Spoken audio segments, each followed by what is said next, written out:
Buenos días, amada iglesia. Habiéndonos encomendado al Señor, vamos a proceder a la exposición de la Escritura, a la audición de la misma.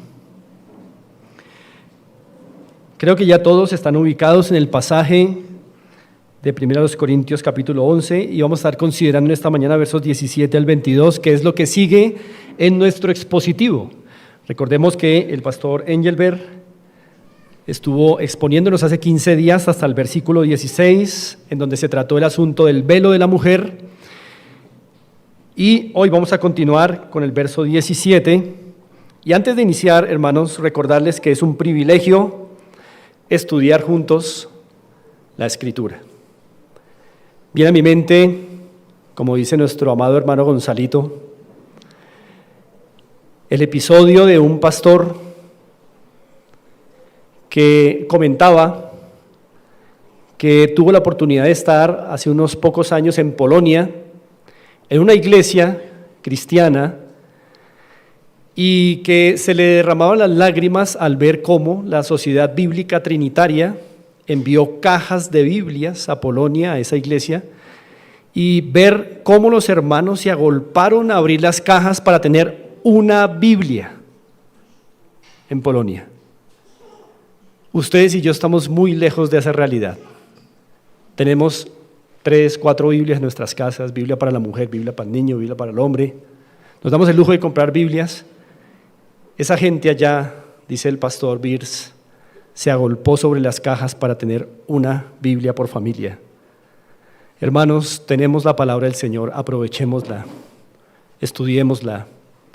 No nos desconcentremos, además, porque este es un acto de adoración.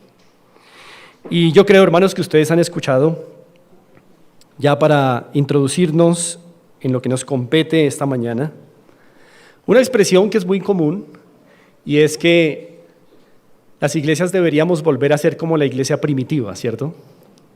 Es una expresión común, es una expresión válida, pero es una expresión que en un sentido idealiza mucho a la iglesia primitiva. La iglesia primitiva tuvo privilegios, pero no fue perfecta.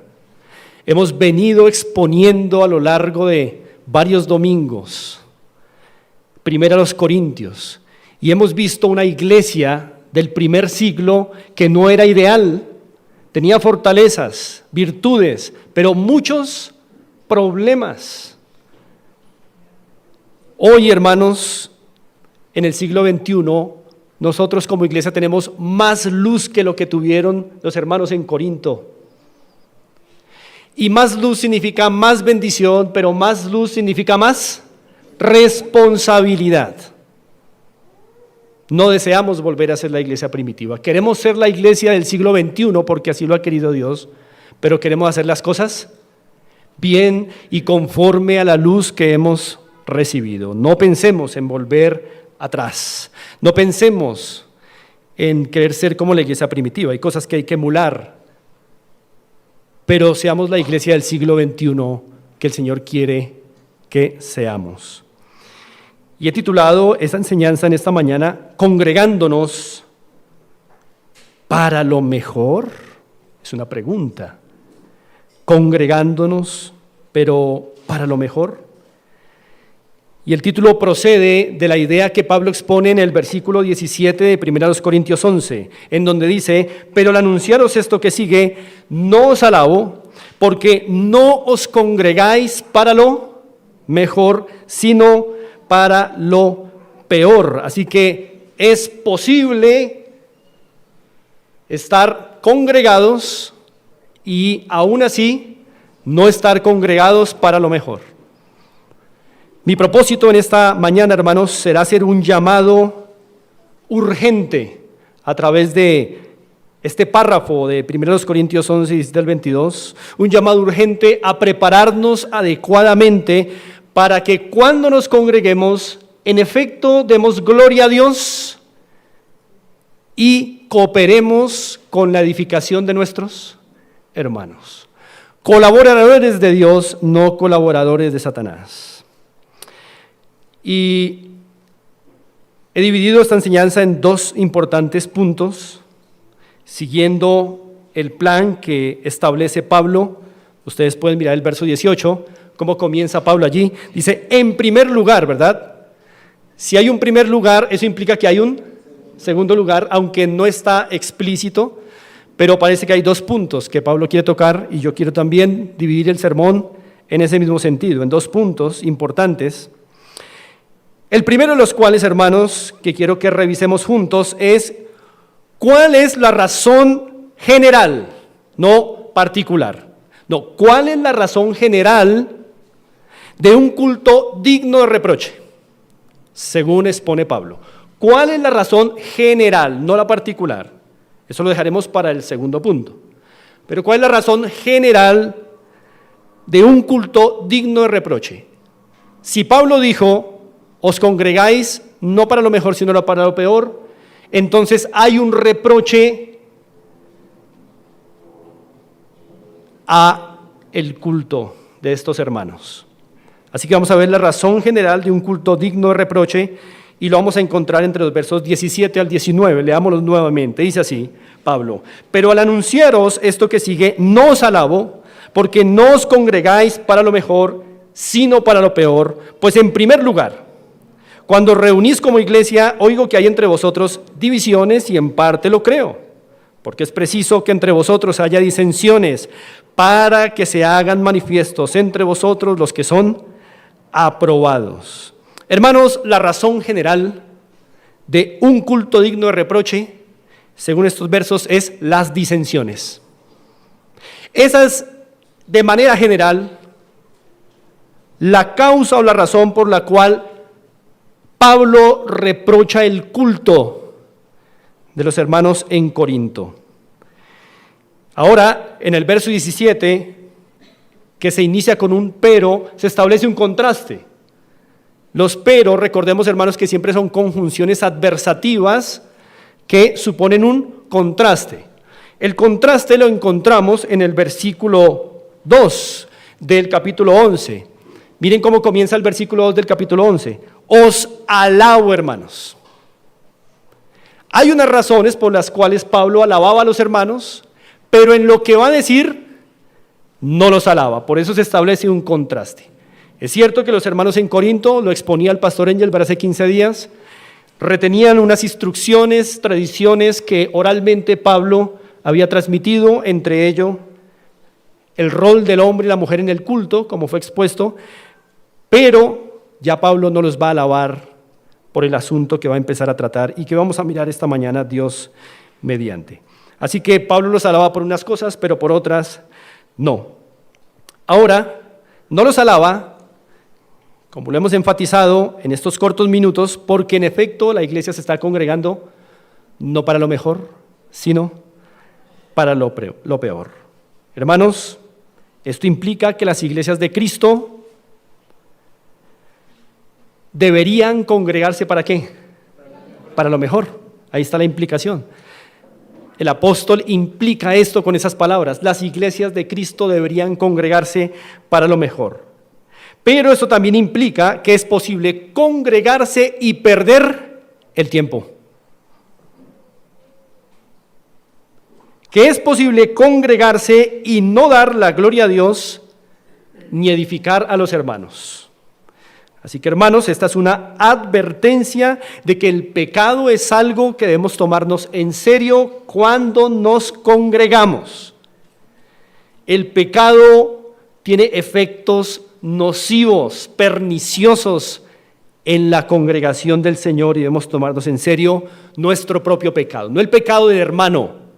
El primer pecado que debemos tomarnos en serio desde el sábado en la tarde es el nuestro, porque podrá el domingo siguiente hacer mucho daño a los hermanos y no dar la gloria a Dios. Así que este es un llamado, hermanos, a aprender qué es lo mejor y qué es lo peor y prepararnos para lo mejor.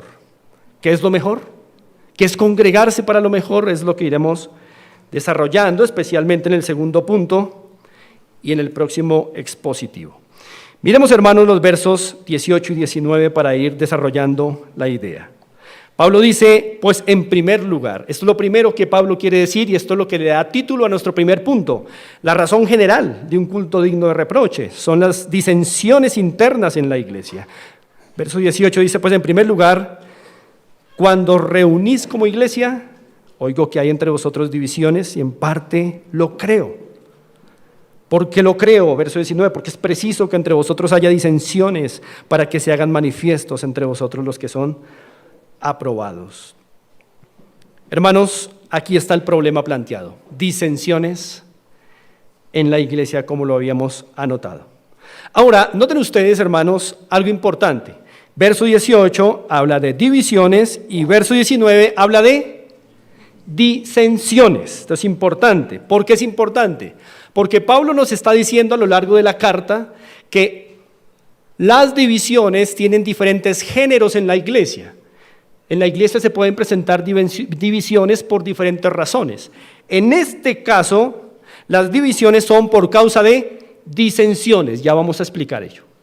Pero ya Pablo nos había hablado de otro género de divisiones en la misma iglesia. Esta iglesia tenía problemas.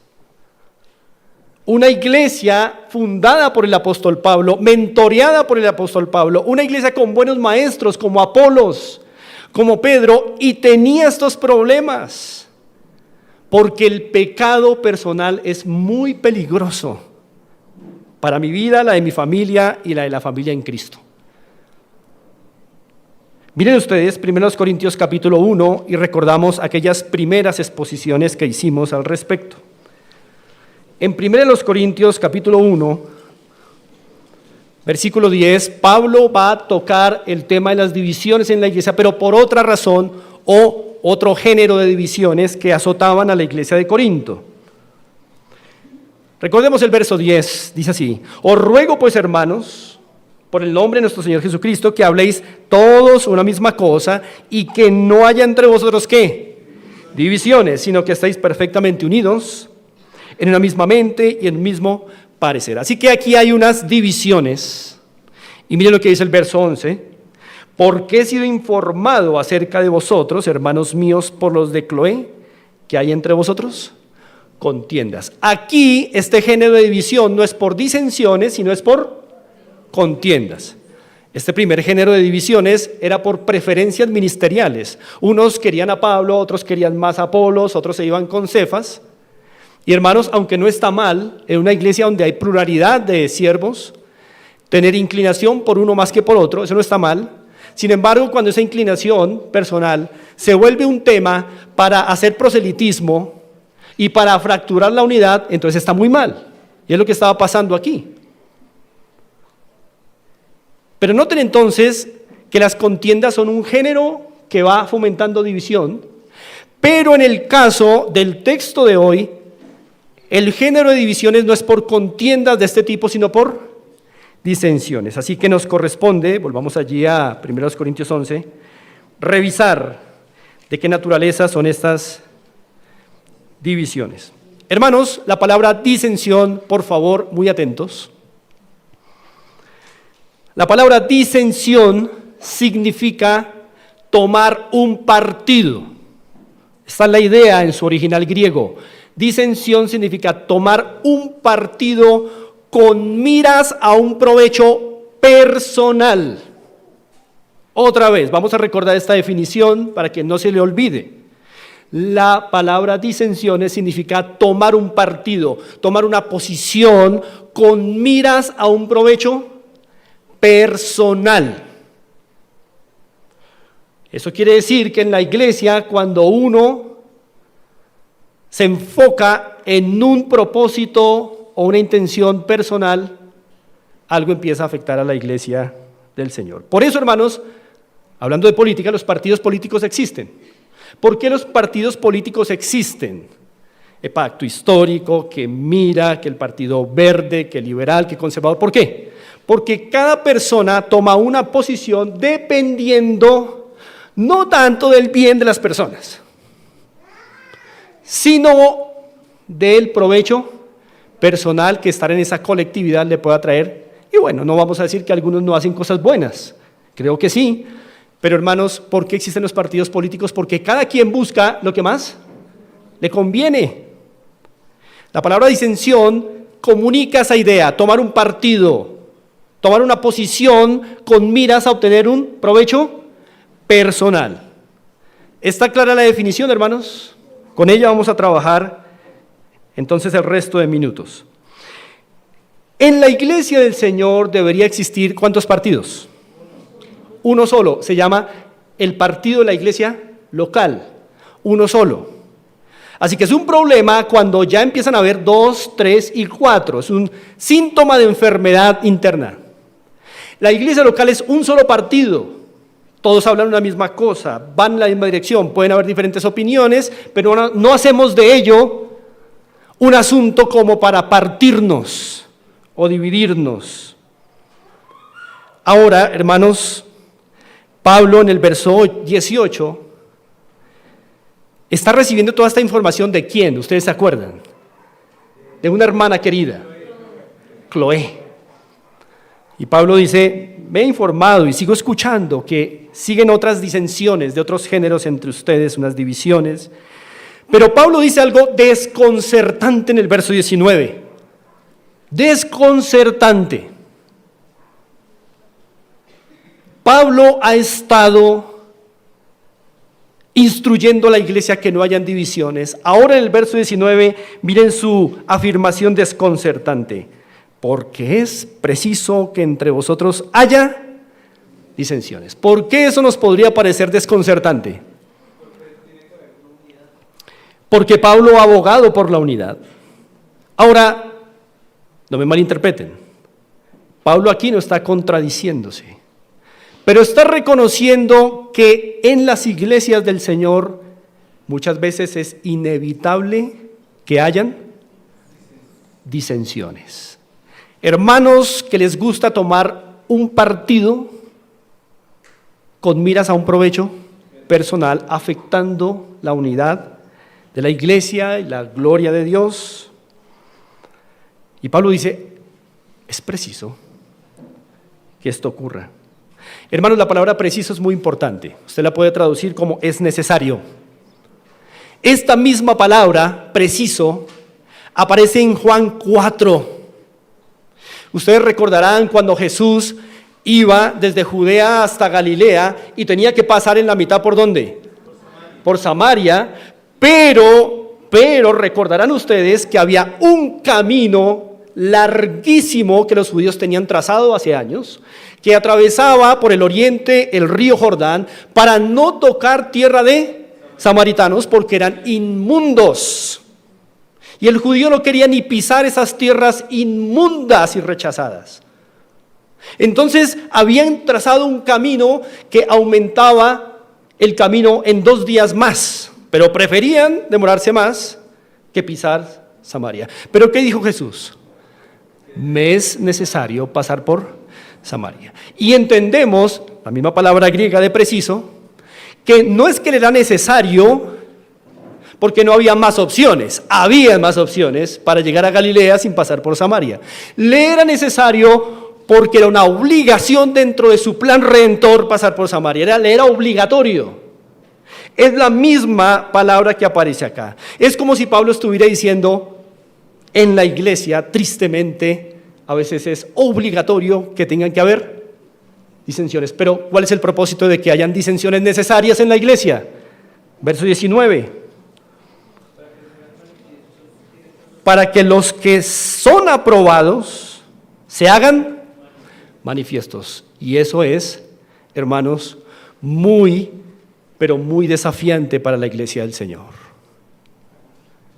Las disensiones son necesarias en la iglesia, en épocas, para que los que son aprobados se hagan manifiestos. Vamos a ir entendiendo esto un poco más, pero Pablo dice, hay un propósito para las disensiones. Dios usa las disensiones en la iglesia para que se hagan visibles los que han pasado la prueba. Eso es lo que significa ser aprobado. Alguien que ha pasado la prueba. En otras palabras, Pablo dice, las disensiones ayudan para que se hagan visibles los verdaderos creyentes, los que buscan el amor y la unidad en la iglesia. Es lo que vamos a estar viendo a lo largo de este tiempo.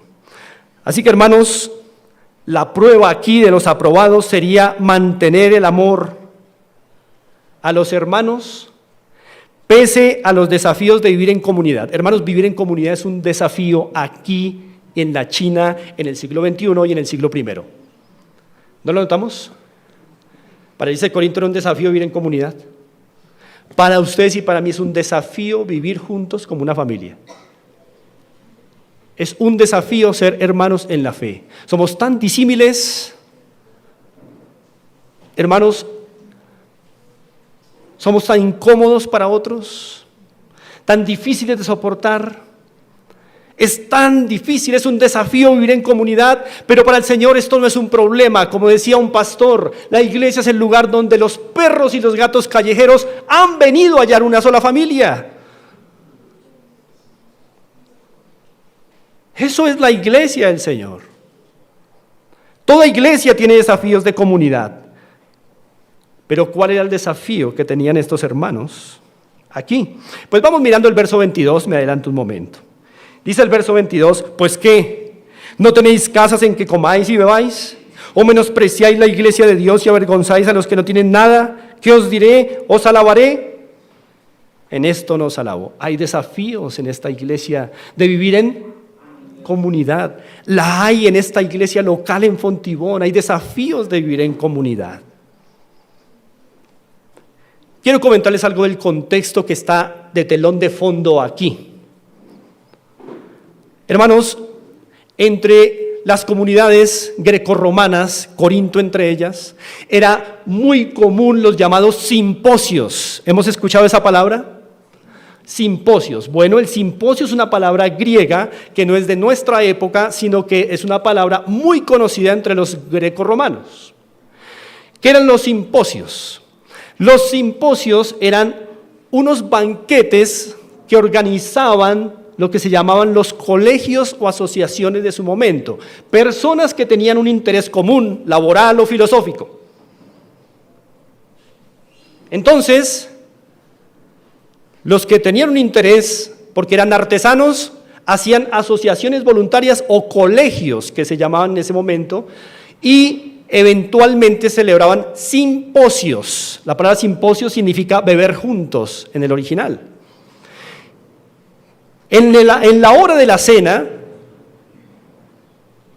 que era la comida más importante para los romanos, óigase bien, no el desayuno, no el almuerzo, sino la cena. Para los romanos la cena era la comida fuerte, la comida anhelada. El desayuno era algo que pasaba por encima, el almuerzo algo muy suave, pero esperaban la cena. Los simposios se daban en el contexto de la cena.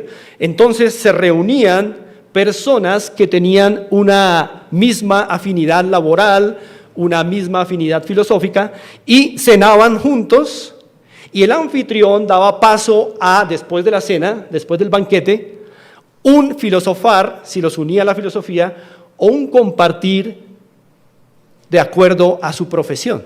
Estos eran los orígenes de lo que hoy se conocen como los,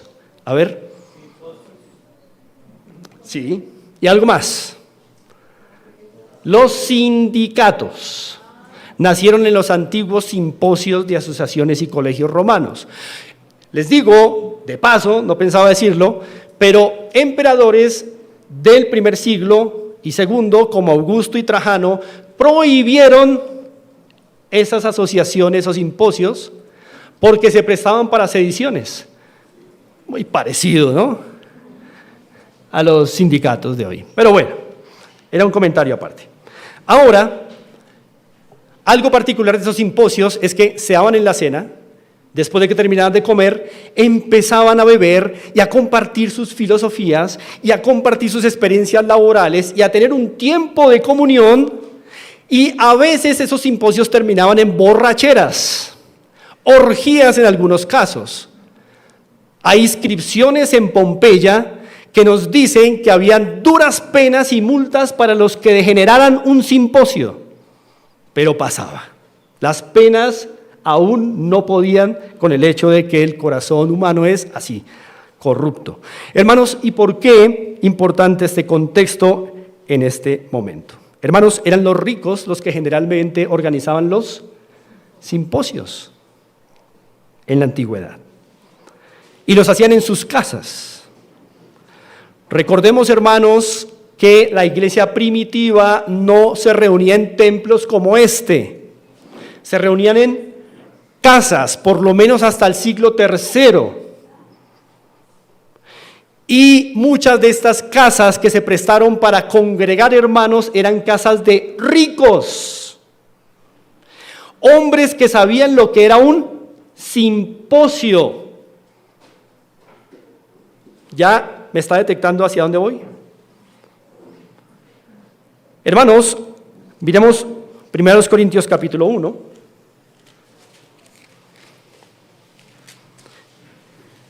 Dice allí Pablo a la iglesia en el verso 26, pues mirad, hermanos, vuestra vocación, le dice Pablo a los corintios, que no sois muchos sabios según la carne, ni muchos poderosos, ni muchos nobles, sino que lo necio del mundo escogió Dios para avergonzar a los sabios. Y bien, Pablo está diciendo que la mayoría de hermanos, los muchos en Corinto, no eran de cuna rica, noble, pero no dice que todos. Por hecho, sabemos que en Corinto habían hermanos y miembros que eran adinerados y ricos, no la mayoría, pero unos, probablemente los que prestaban su casa para congregar, en una casa llamada los domus. Los pobres vivían en ínsulas, casas pequeñas, en donde el primer piso era un taller y el segundo era un cuarto para dormir. No podían recibir a la iglesia. Los que probablemente podían recibir a la iglesia eran personas adineradas, un domus, una casa grande, en donde habían diferentes salones para el convivio, como lo llamaban los antiguos romanos. Y los ricos, expertos en organizar simposios, siendo creyentes, probablemente estaban haciendo de la cena del Señor un simposio. Así que aquí vamos entendiendo cuál es el asunto, ¿no? Aquí hay un problema entre clases sociales. Volvemos a 1 Corintios 11. Recordemos, hermanos, que la sociedad romana estaba dividida básicamente. Muchos autores tienen distintas clasificaciones, pero básicamente todos coinciden en que la clasificación romana era patricios y plebeyos. Patricios y plebeyos. Los patricios, ¿quiénes eran? Eran los del cargo senatorial, eran los de posición ecuestre, los caballeros, personas libres, personas con derechos, adineradas, de familia, de tradición, rica, con riquezas. Y ahí para abajo estaban los plebeyos. La palabra plebe significa multitud. Y en esa gran multitud, que era la mayoría en el Imperio Romano, estaban los sin derechos, comerciantes, artesanos y en la última escala los esclavos. En la iglesia de Corinto habían patricios y habían plebeyos. Hermanos, ser pobre o rico en la iglesia del Señor no es pecado. No es pecado. Se puede ser pobre y un buen cristiano, y se puede ser rico y ser un buen cristiano. Pero cuando se presta para los menosprecios, las fracturas, las disensiones, ya no es bueno, hermanos. Así que en el momento de celebrar la cena parece que los ricos armaban un simposio, y recordemos que en el simposio participaba gente de clase alta. Así que, hermanos, probablemente estos ricos llegaban a la hora de la cena del Señor, que eran las horas de la tarde-noche, hacían su simposio, y los pobres, que tenían horarios laborales terribles, a veces llegaban tarde, los ricos no les importaba, no los esperaban, armaban su simposio, se comían todo, se embriagaban, y cuando llegaban los pobres, no encontraban nada. ¡Qué menosprecio! ¡Qué tristeza en la iglesia del Señor! Ahora, recordemos algo también de contexto. La iglesia la iglesia del primer siglo tenía cultos matutinos y cultos vespertinos. ¿Por qué razón? Porque recordemos, hermanos, que el domingo en ese tiempo era un día laboral normal, no era festivo como hoy día, gracias a Dios. Pero no en ese tiempo. En ese tiempo usted no puede corroborar en la historia que hubieran festivos como los que tenemos en Colombia y que el domingo era festivo. No existía tal cosa. El domingo era un día laboral, normal. Pero, aunque era laboral, los hermanos entendían que era el día del Señor, el día en que resucitó Jesús. ¿Qué hacían ellos? A las 4 de la mañana se reunían antes de las labores del día. Y después se iban, ¿a qué? A trabajar. Y cuando terminaba el trabajo, ¿qué hacían otra vez? Día del Señor, volver a la casa del anfitrión para celebrar la cena. Recordemos que en el Imperio Romano la comida más importante era la cena. Entonces, era el momento esperado. Y todos de domingo a domingo esperaban la cena, pero en el día del Señor la cena tenía otra connotación. Era la cena para memorar ¿a quién? A Cristo Jesús, el que resucitó un primer día de la semana. Era especial. El domingo los hermanos al salir de trabajar anhelaban ir a cenar allí en esa casa anfitriona para recordar al Señor Jesús y aprovecharse de Él. Así que se reunían al amanecer, muy temprano, se iban a trabajar y como era el día del Señor, volvían a congregarse a la hora de la cena. Pero muchos pobres tenían horarios extensos de trabajo y les costaba llegar a tiempo. No era un problema para los ricos, ¿verdad? Ellos podían manejar mejor su tiempo. Por eso ellos estaban a tiempo. ¿Y qué aprovechaban al estar a tiempo? Comer. Mientras el pobre, que no tenía nada que ofrecer, llegaba tarde por su jornada dura laboral, llegaba y se habían devorado todos los hermanos en Cristo. Es interesante, desafiante y preocupante. Quisiera leer, hermanos, rápidamente un escrito muy útil que tenemos hoy disponible. Las cartas de Plinio el Joven son famosas. ¿Por qué son famosas? Porque a los historiadores de hoy, no me refiero a los cristianos, sino historiadores seculares, les informa mucho de lo que fue el gobierno romano. Plinio fue un gobernador que en la historia pasó como un joven capaz, inteligente, sabio, buen gobernador, y su ayudador, el emperador Trajano, le puso como gobernador de lo que era en ese momento Asia Menor, Ponto y Bitinia. Y cuando fue gobernador de allí, Plinio el Joven, no creyente, se enfrentó con el problema de que el cristianismo estaba creciendo en la segunda mitad del siglo I. Y él le escribe a Trajano unas cartas y entre ellas le habló del cristianismo.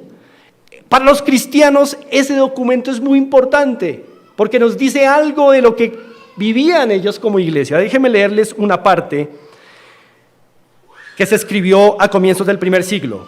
Dice así, muy atentos por favor. Gayo Plinio saluda al emperador Trajano. Cito, es costumbre para mí, dice Plinio, mi señor, consultarte acerca de todas las cosas sobre las que dudo. Ahí obvio un pedazo y paso más adelante. Jamás he participado en los procesos contra los cristianos. Por ello desconozco que suele castigarse o perseguirse y hasta qué punto. Obvio otro pedazo. Dice Plinio, a ellos mismos les pregunté si eran cristianos o no, con la amenaza de suplicio. Algunos aseguraban asimismo que toda su culpa o su error, noten esto, había sido, según ellos, haber tenido por costumbre reunirse un día señalado. Ya tenían el primer día de la semana claro como el día de reunión para la iglesia. Antes del amanecer, escribe Plinio, cantar entre ellos, de manera alterna, no sé a qué se referirá con manera alterna, en alabanza a Cristo como si fuera un Dios, y comprometerse cada domingo mediante juramento. Ahí está el pacto de la iglesia. No a delinquir, sino a no robar, ni cometer pillajes, ni adulterios, a no faltar a su palabra, ni a negarse a devolver un depósito cuando se le reclamara. Esa es una antigua forma de pacto. También decían, escribe Plinio, que una vez realizados estos ritos, tenían por costumbre separarse y después reunirse de nuevo para tomar el alimento, o sea, la cena. Y ahí era donde celebraban la cena del Señor. Otro autor, un teólogo, escribe así. Mucha atención, hermanos, estas citas son importantes. Los gentiles convertidos se reunían el domingo temprano en la mañana para la adoración y luego procedían a ir a trabajar todo el día como cualquier otro día de la semana, porque no era festivo. Otro autor, teólogo e historiador, escribe: no es muy difícil imaginarse a Pablo, Aquila y Priscila, luego de un largo día de trabajo, yendo a comer a una popina, las modernas tabernas, pero no con el mal que se ve hoy. Era un lugar donde se dispensaban alimentos, café, una popina en la esquina de la ínsula donde estaba su taller, y entablar una conversación con los comensales allí. Hermanos, en el día del Señor, entonces el tiempo de la cena era anhelado, pero no por las mismas razones del lunes a sábado como llamamos hoy a los días, sino porque ese día la cena era para recordar a Cristo Jesús. Querían salir de sus trabajos e ir a cenar para recordar a Cristo, hermanos. Y quiero que por favor noten algo importante, una última cita de un hermano del primer siglo llamado Ignacio. Escribió 7 cartas a la iglesia de Corinto, mientras iba de Antioquía a Roma a morir porque había sido condenado a la muerte por su fe. En el transcurso de Antioquía a Roma escribió 7 cartas a los corintios, y en una dice: considerad cómo la cena del Señor válida es la que tiene lugar bajo el obispo o anciano. No es legítimo, aparte del anciano, ni bautizar, y miren lo que dice, ni hacer el ágape. Ellos le llamaban a la cena del Señor el ágape, porque la cena del Señor generalmente estaba acompañada de un gran banquete, una cena. Y eso es lo que tenemos en Corinto. Era un ágape normal, hermanos. En un ágape normal, todos los miembros traerían algo para cenar juntos. Eso solo pasaba un día a la semana. ¿Cuál día? El día del Señor. Todos se ponían de acuerdo en el ágape para traer algo de comer, reunir y comer. Pero, hermanos, habían pobres. Habían personas que no tenían para aportar y además salían muy tarde de sus trabajos. Para una persona rica, acostumbrada a los simposios, eso sería visto como algo digno de menosprecio. No traer nada, llegar tarde, menosprecio, ¿no? Claro, hermanos, pues los ricos tenían la posibilidad de llegar primero porque no tenían las mismas cargas que los pobres. Y así entonces se adelantaban para hacer sus simposios y acababan con todo lo que tenían. Miremos el verso 21 del capítulo 11. Porque al comer cada uno se adelanta a tomar su propia cena, y uno tiene hambre y otro se embriaga. Así que, hermanos, hasta aquí acabamos de ver la razón general de un culto digno de reproche. ¿Cuál es esa razón general? Las disensiones. Habían 2 grandes partidos. Uno de ellos fue el que tomó partido, el de los adinerados, el de los ricos. Para su propio provecho, querían participar de los simposios, aprovechando su riqueza, su autoridad, para deleitarse en sus propios vientres, menospreciando la cena del Señor, menospreciando la pobreza de los pobres, menospreciando las cargas laborales de los pobres que les impedían siempre llegar a tiempo. Ahora vamos a pasar a considerar ese segundo punto que Pablo dejó implícito y que yo creo que comienza aquí en el verso 20.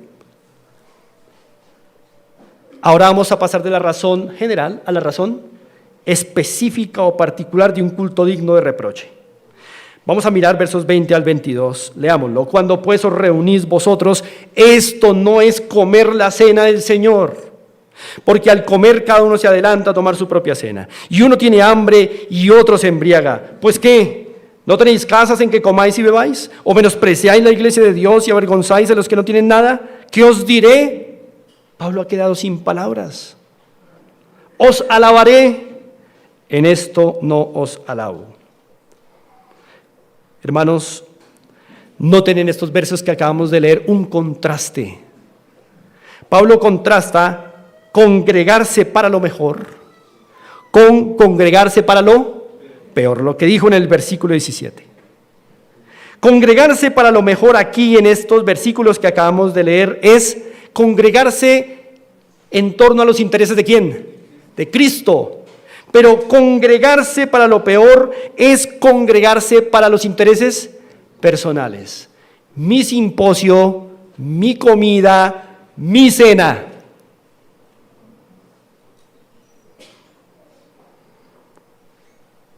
Así que Pablo aquí contrasta un culto de unidad con un culto de disensiones. Pueden haber dos cultos. Culto de unidad, culto de disensiones. Pablo está contrastando los dos. Les dice, ustedes se congregan, sí, pero no para lo mejor, sino para lo peor. Eso que ustedes hacen no es comer la cena del Señor, no se equivoquen, dice Pablo. Contrasta un culto de unidad en donde la cena del Señor es lo unificador, lo contrastan con un culto de disensiones en donde cada uno ha tomado un partido con provecho propio, un partido con miras a un provecho personal. Así que, hermanos, las disensiones, recordemos la definición, significan tomar un partido, tomar una posición con miras a un beneficio propio, un provecho personal. Hermanos, ese provecho personal puede ser varias cosas. Ese interés personal puede ser varias cosas. Puede ser admiración, puede ser reconocimiento, puede ser lucro o puede ser comer más, tener la mejor comida. Tomar partido por un interés personal, ese interés personal puede ser estas cosas, o reconocimiento, buscar en el día del Señor mi reconocimiento, buscar que me saluden, buscar ser admirado, si no me saludaron, entonces se me dañó el día del Señor, porque estamos buscando un interés personal, nos congregamos para lo peor. O sacar lucro, por eso muchas iglesias falsas pidiendo dinero, promesas, siembre aquí, cosecha allá, porque cada iglesia así se ha separado y ha tomado un partido buscando un ¿qué? Interés personal. Muy bien, hermanos. Así que, en este caso, ¿quiénes fueron los que tomaron un partido? Los adinerados. ¿Y cuál era el interés? Llenar los vientres y mostrar su poder y posición. Somos los hombres de simposio. Y estas disensiones, hermanos, son lo que Pablo en general llama congregarse para lo peor. Entonces, hermanos, congregarse para lo peor, ¿qué es? Es tomar una posición en la iglesia, óigase bien. Congregarse para lo peor. Óigase bien, porque tal vez usted y yo nos hemos congregado para lo peor. Congregarse para lo peor es tomar una posición en la iglesia, tomando un partido para provecho personal, afectando así la verdadera adoración a Dios y la edificación de los hermanos. Y si esto es congregarse para lo peor, ¿qué es congregarse para lo mejor? Será velar por los intereses de Cristo cuando nos reunimos los domingos, con toda la iglesia local, logrando así una verdadera y unida adoración a Dios y la edificación de los hermanos. Los versos 33 y 34 lo dejan claro. Miremos en el capítulo 11, los dos últimos versos del capítulo. Me estoy adelantando, pero es útil. Dice Pablo en conclusión: así que, hermanos míos, cuando reunís a comer, ¿qué dice? Esperaos unos a otros. Eso es congregarse para lo mejor. Pero para esperar a los hermanos, ¿qué habrá que hacer con mis intereses personales? Déjalos a un lado. 34. Si alguno tuviere hambre, quédese en su casita, para que no reunáis para juicio. Las demás cosas las pondré en orden cuando yo fuere. Volvemos al verso 21 del capítulo 11. Porque al comer, cada uno se adelanta a tomar su propia cena, y uno tiene hambre y otro se embriaga. Hermanos, aquí se evidencian varias cosas. Mucha atención con este verso 21. Se evidencia en este versículo que el propósito de adorar a Dios en esta iglesia local de Corinto, que el propósito de adorar a Dios por medio de la resurrección de Cristo se había cambiado. No sé si lo notan. En el verso 21 queda claro y evidenciado ese desplazamiento. El propósito de los domingos es adorar a Dios en virtud de la resurrección de Cristo. Pero estos hermanos lo habían desplazado. Ese propósito quedó a un lado. ¿Y cuál fue el nuevo propósito de la adoración? En el verso 21.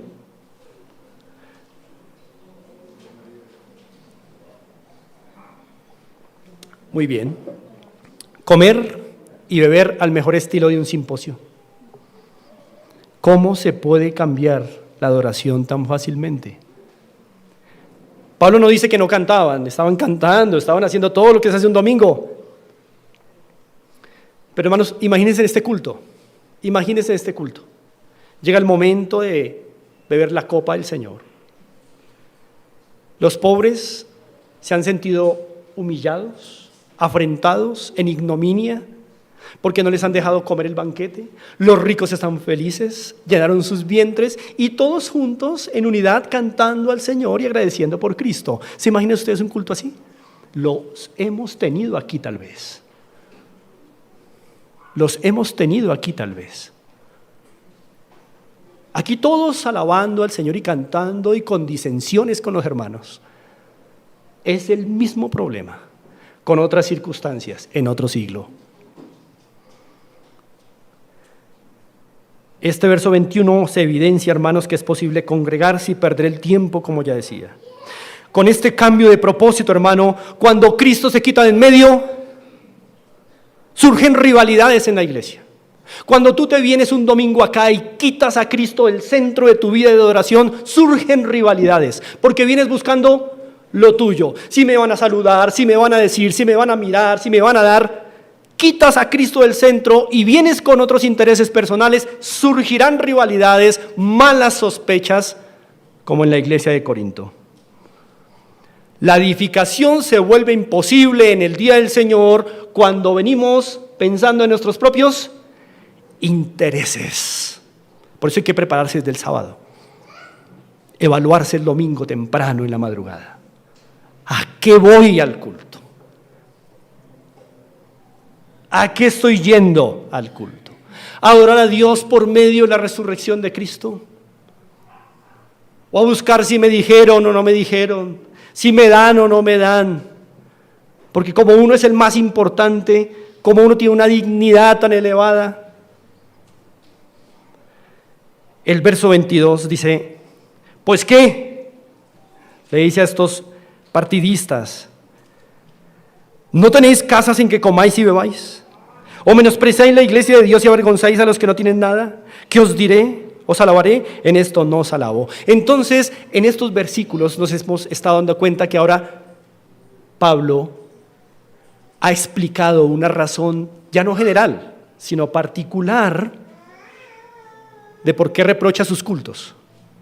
Y es que habían disensiones, pero la disensión tenía que ver particularmente con el asunto de la cena. Eso es lo particular. Era una disensión respecto al culto en donde más se muestra unidad. La parte del culto en donde más somos uno, la cena del Señor. Es en ese momento en que, como en ningún otro momento, nos volvemos un mismo pan. Y era el momento en el que más estaban divididos los corintios. ¡Wow! Así que en el verso 22, hermanos, ustedes notarán que Pablo menciona dos aspectos específicos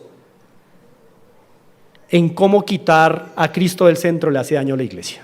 Dos aspectos específicos en cómo quitar a Cristo del centro le hace daño a la iglesia. Uno es menospreciar a la iglesia, otro es avergonzar a los que no tienen nada. Vamos a mirarlo del menosprecio. ¿O menospreciáis a la iglesia de Dios?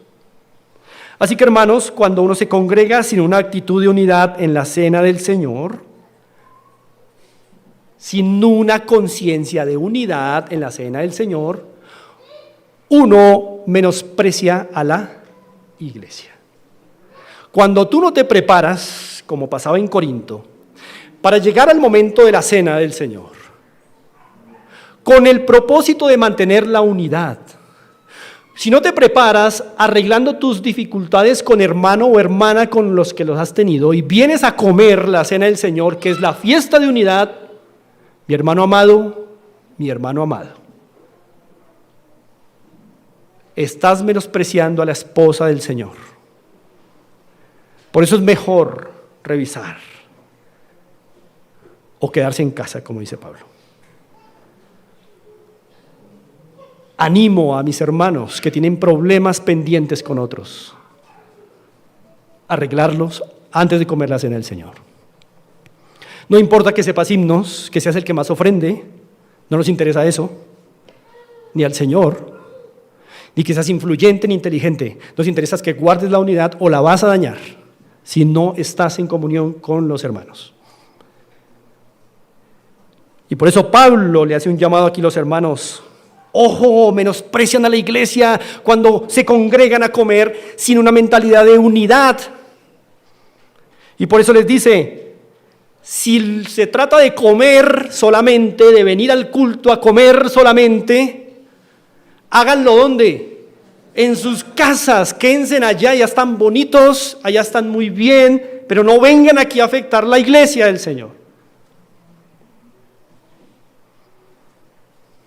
Es un llamado enérgico.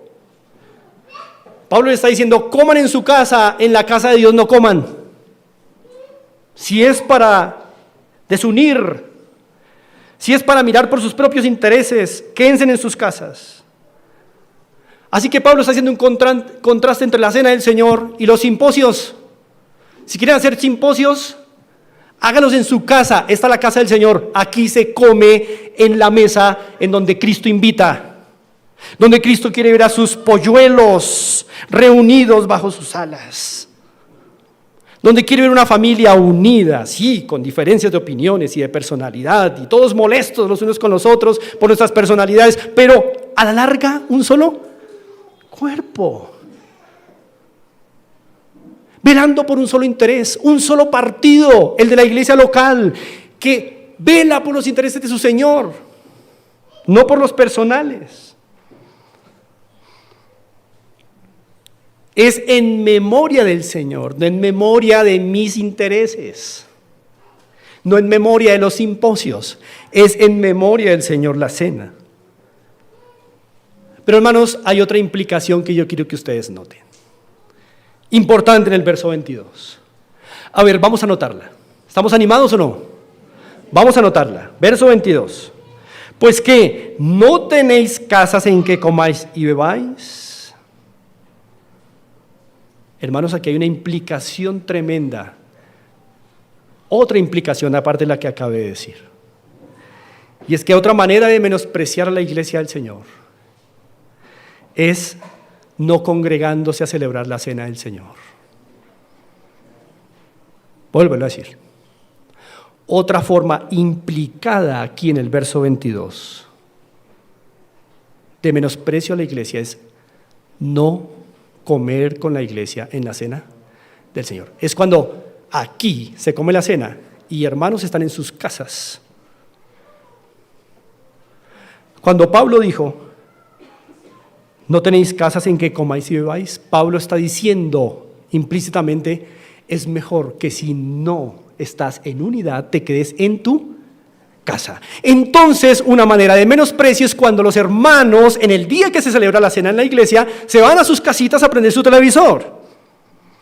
Mientras la iglesia está aquí atendiendo al Señor Jesús, y otros prefieren estar ¿dónde? En sus casas. Han atendido el consejo de Pablo aquí.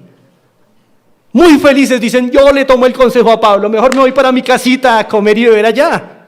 Menosprecio a la iglesia del Señor. Entonces, dos formas de menosprecio, una estando presente y otra en sus casas.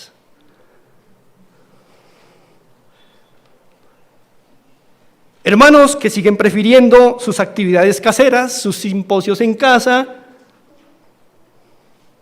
y dejan a sus hermanos allá solos celebrando con el Señor. ¿Qué piensan que el Señor está pensando?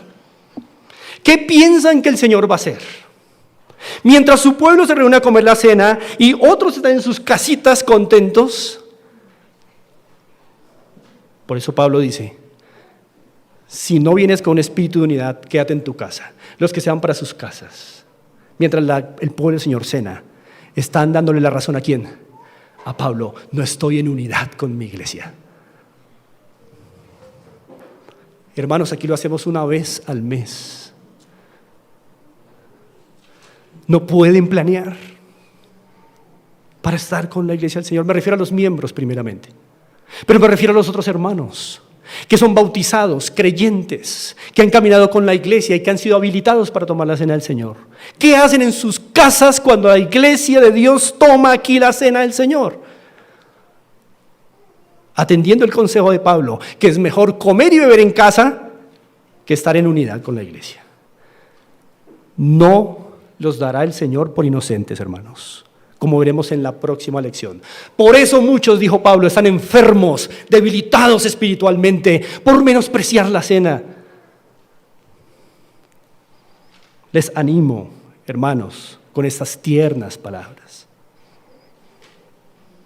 Que el Espíritu Santo intervenga en esta iglesia, mientras usted está en casa y sus hermanos aquí comiendo la cena del Señor. Y segundo, avergonzar a los necesitados es otra forma de hacerle daño a la iglesia. Ahí en el verso 22 dice, ¿y avergonzáis a los que no tienen nada?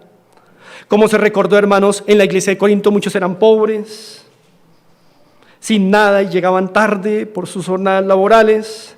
Y al dejarles sin comida, estos pobres hermanos quedaban profundamente tristes y afrentados. Hermanos, en nuestros ágapes mensuales, cuando compartimos aquí el almuerzo, deberíamos revisar quiénes son los más pobres y necesitados, quiénes tal vez no tienen un plato y decirles vamos a almorzar juntos, tal vez una llamada el viernes, el sábado, y planear bien nuestros ágapes. Hermanos, finalmente, ¿recuerdan el verso 19? Miren el verso 19. Porque no es preciso que entre vosotros haya disensiones para que se hagan manifiestos entre vosotros los que son aprobados. Llegó el momento entonces de ver mejor quiénes son los tales aprobados. ¿Cómo que cuando hay disensiones salen a luz los aprobados? Pues hermanos, cuando hay disensiones, ¿quiénes quedan más visibilizados? Aquellos que optan por un solo partido. ¿Cuál es? La iglesia local. Aquellos que siguen los intereses del Señor y no los propios en la cena, en el día de la cena del Señor, para estar en paz con todos.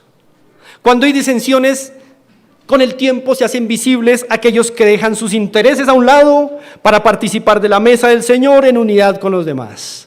Aquellos que dicen la cena es tan importante, mandada por mi Señor, en la cena de mi Señor, que no la menospreciaré. Iré con un espíritu de unidad, no planearé nada más, estaré con mi familia.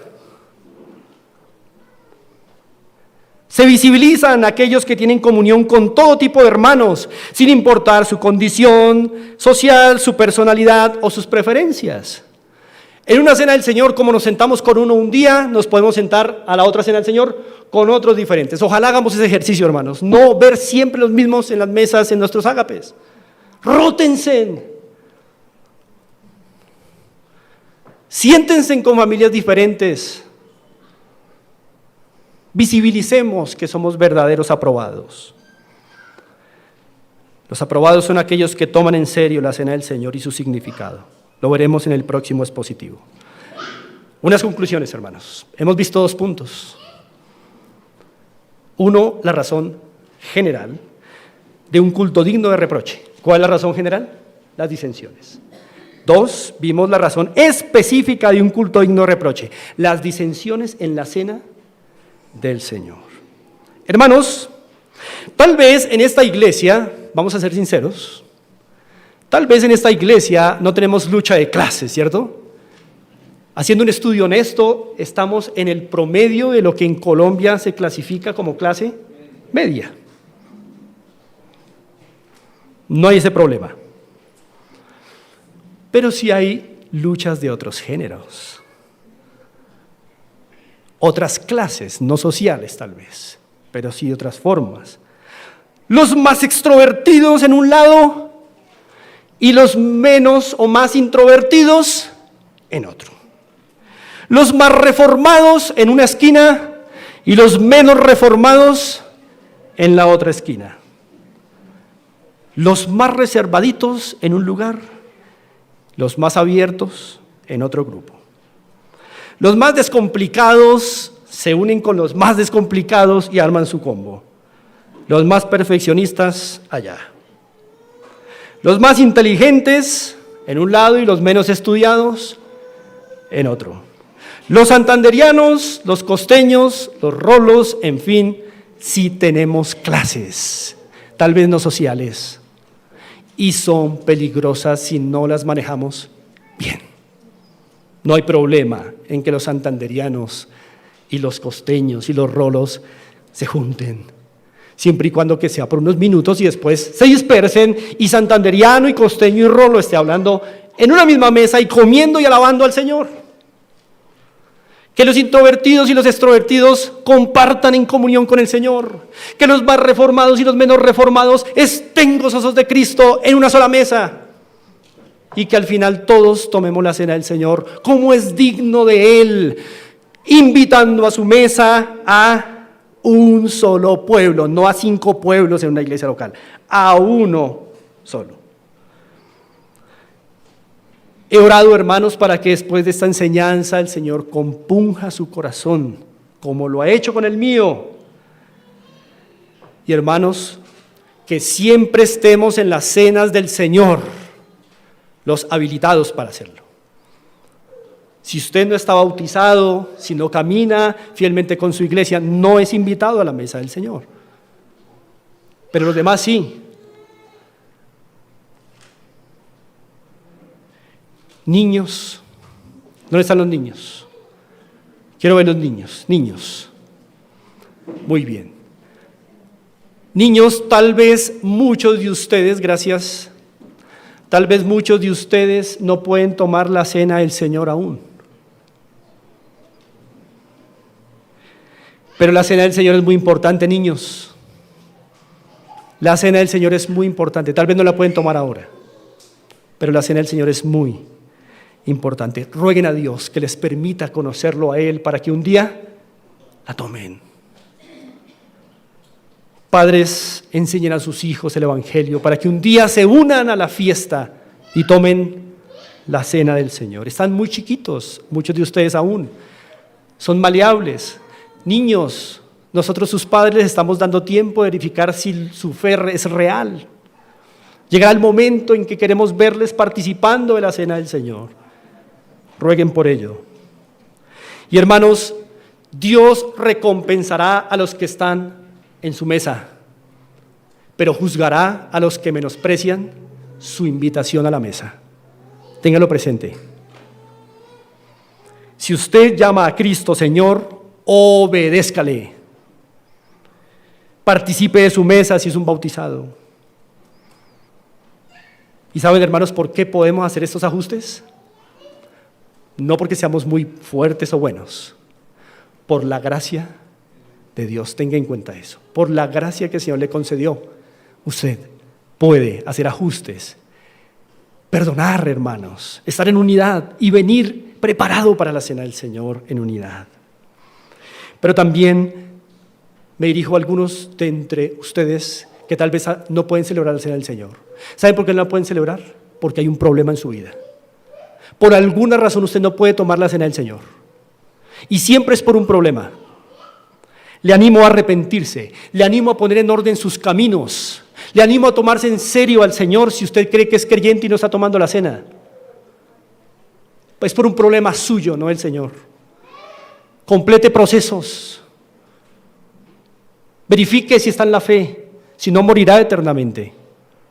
Y participe de la cena del Señor. Les animo a solucionar esos problemas pronto. Solo a Dios la gloria. Oremos. Padre, nos encomendamos a ti en esta mañana, dándote gracias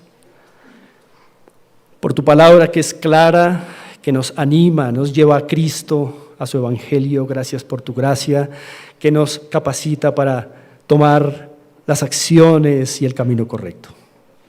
Ayúdanos a aplicar la enseñanza de hoy seriamente a nuestras vidas. Bueno eres. Amén.